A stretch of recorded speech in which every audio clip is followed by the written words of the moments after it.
Greetings. Why the wicked prosper and your children beg for bread? That is the prayer of countless Christians in the Caribbean and all around the world. I've heard many people pray like that. And the reason for that is because they have judgment towards other people. And they measure themselves with other people. And so they become self-righteous.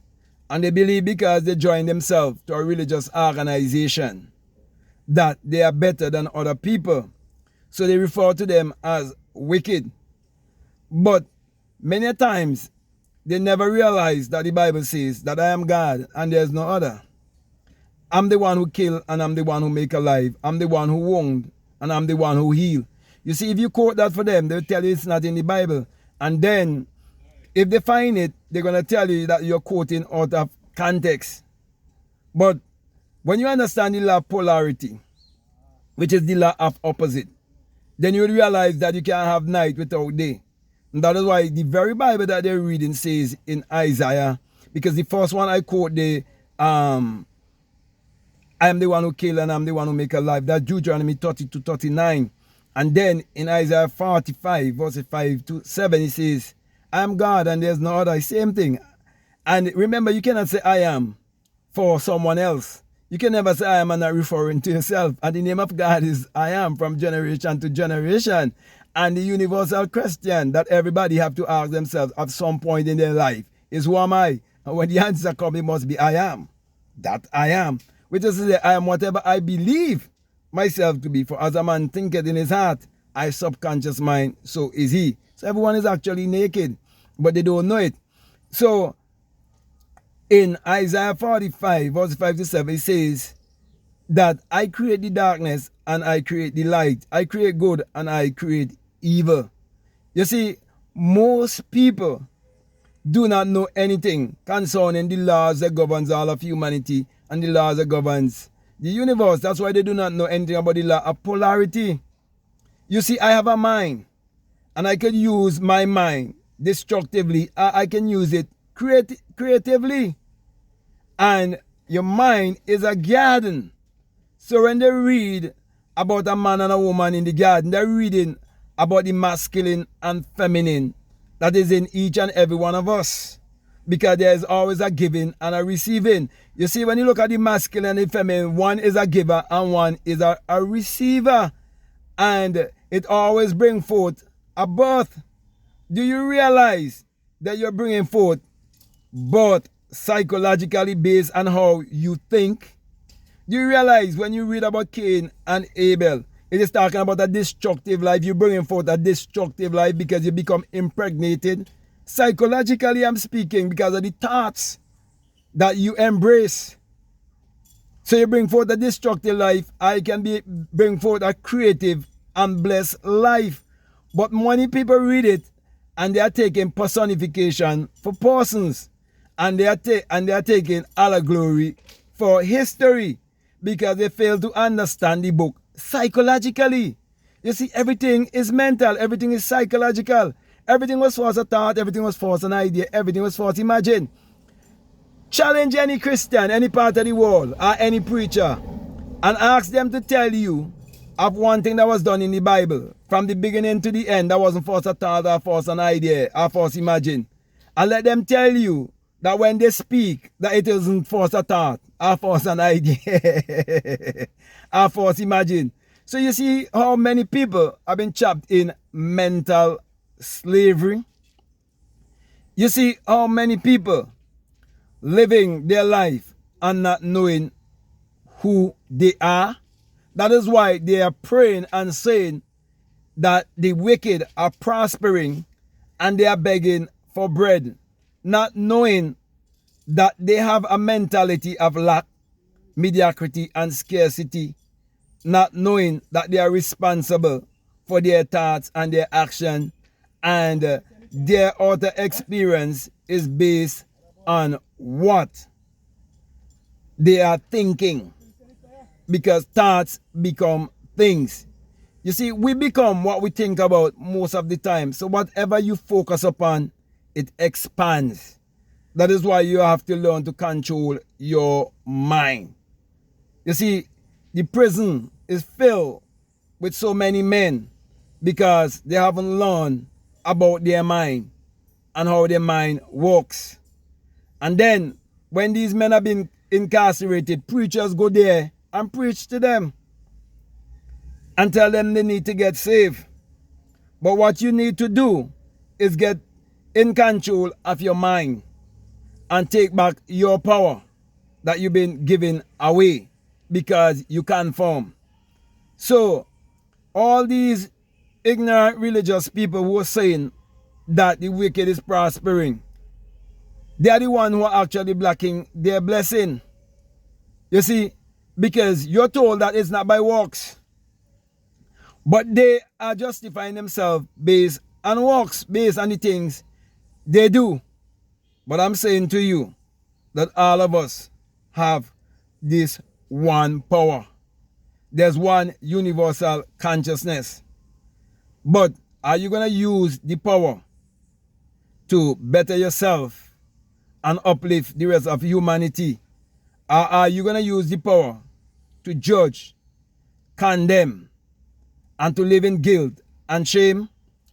Have you ever had a conversation with a religious person and there was any time that they wasn't judging or condemning? And when you look at the law of reproduction, you see that every seed, every species always reproduce after its own kind. Now, if you plant pumpkin, you can reap watermelon. So, if a man receive in his psychological womb an Adventist seed, don't think he's going to come out a Jehovah's Witness. He's going to become an Adventist, and that's who he would be. And he will become stagnated because his life going to base around Adventist doctrine. So all these different religious denominations all around the world, they are making people just like themselves, and they become stagnated, and they never learn, they never grow, and they become spiritual dwarves because they never know that they are spirit having a human experience. And that is why they are praying a curse over their own life by saying that they are begging for bread, when you're told that the poor must say that they are rich and the weak must say that they are strong. The reason for that is because when you understand that the Bible is a book of mind science and you understand the power of a subconscious mind, you know that your subconscious mind is impartial. It have no judgment towards anyone. It doesn't know any difference between good or evil, or between a lie or truth. And that is in the Bible where it tells you about Esau and Jacob and who stole the blessing. You see, when you talk about Isaac being the father, being blind, it's your subconscious mind is talking about. Okay, and it's telling you how you could really get the blessing, because you can check your subconscious mind. Whatever you tell your subconscious mind, that is what your subconscious mind would receive, as long as you have the feeling that it is so, and it is registered with the subconscious mind. That is what you will get back. Let me show you that same principle in the earth. Okay? The earth is impartial. Whatever you sow in the earth, what seed you sow, that is what you're going to get back. Just like a woman's womb also.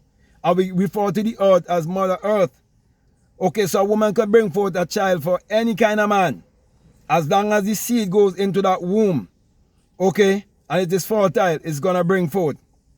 So too with your subconscious mind. So that's why when you really understand the Bible the right way, you wouldn't go on praying and saying that the wicked is prospering and you begging for bread and you saying that you are children of God. If God is the creator and you have God in you, because you are a child of God. The child of a donkey don't bring forth a dog. The young of a pig don't bring forth a goat. Everything always bring forth after its own kind. So whatever life is inside of you, that is what you must bring forth. So stop fooling yourself. The results that you're getting in your life have to do with your mentality. It have to do with your thinking.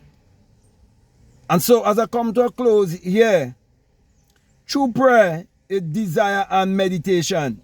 So all these people that are praying wrong, how could you pray to a spirit and you're praying audibly. If I tell you, show me God, you can't point and show me God. You will tell me it's a spirit, which means you're saying that he's invisible. So how are you going to speak to the invisible audibly? You see, even Psalms 4:4 tell you must commune with your own heart upon the bed and go into what? The silence. Go into that place of meditation. Go into that place of visualization. And then, Matthew 6:6 tell you to. The right way to pray. Say, the hypocrites, they like to be seen and heard. They want to speak audibly. He said, but you must go into the secret place. The secret place is within you. The Father's in secret is the creative, innovative power, which is your God power. The limitless power that you can use to achieve your every desire. That's what it's referring to. So my brother, my sisters, put what I am saying to the test. Start to practice daily meditation. Start to practice daily visualization. Write out your life whichever way you want it to be. And daily visualize it. Believing that it is so. And make sure to acquire the feeling that your wish is already a hard and objective fact. And I'm telling you, you will experience everything in this three-dimensional physical world. And you will know that all your life, being a Christian, you've been praying wrong. And you've been calling on the wrong God. There's no man in the sky that is coming to save you. The saving power is within you. And the redeeming power is within you. So with that being said, my brother, my sister, I want to come to a close. I want to thank you very much for listening to me. And I want to say to you, if this is the very first time that you're listening to me and what I'm saying, if it makes sense to you, if it really resonates with you and you haven't subscribed already, I definitely want to encourage you to subscribe, to like, to comment, or to share this video. Also, if you like to follow me on Instagram, you like to follow me on TikTok, you can definitely follow me at BlackMadGuru. And I will also encourage you to get my latest book, which is called The Secret Vagina, Mystery of the Virgin Birth. So where I'm teaching you that you can bring forth on 3 levels: the physical level, the psychological level, and the spiritual level. But they only teach you about the physical level only. That's why they give you the Jesus and Mary story and make you believe it to be literal and secular history, when the Bible is a book of mind science that just as the human mind must be interpreted psychologically. So I'd encourage you to get a book plus Spiritual Recipe for Better Living, and my other books like Meditate to Eradicate Poverty, Your Mood is Your Fortune, and so on. Okay, How to Turn Water into Wine, and much more. Also, I'd encourage you to get my journals and use them in your everyday life.